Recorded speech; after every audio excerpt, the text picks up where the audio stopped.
হ্যাঁ, এইগুলো আবার কি সব নিয়ে এসছো ধানদ্রব্য ফুব্য?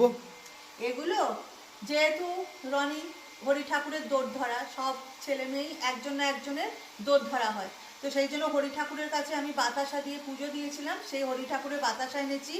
এই দেখো, হরি ঠাকুরের একটু মাটি, একটু চন্দনের তীর্থ কপালে দিতে হয়।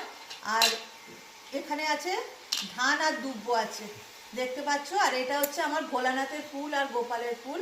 পায়ের ফুল একটু নিয়ে এসেছি, মাথার ফুল, যে ওর মাথায় একটু ঠিকিয়ে দেবো। আর চলো, আজকে খুব সাধারণ রান্না করেছি ছেলের জন্য, তো সেটা তোমাদের দেখিয়ে দিচ্ছি। আজকে সেরকম কিছু রান্না করিনি। আজকে দেখো ভাত, এখানে ও গোল গোল আলু ভাজা খায়, আলু ভাজা, একটা পটল ভাজা, বেগুন ভাজা, এটা পেঁয়াজ কলি ভাজা আর মাছ ভাজা। 5 রকম ভাজা দিতে হয়, তাই 5 রকম। এখানে সবজি দিয়ে, কাজু দিয়ে ডাল করেছি, মাছের ঝাল, এটা হচ্ছে চাটনি করে দিয়েছি, পায়েস, আর এখানে মিষ্টি। জাস্ট এইটুকুনি আজকে আমার ওর জন্য এইটুকুই আয়োজন করেছি, খুব সাধারণভাবে।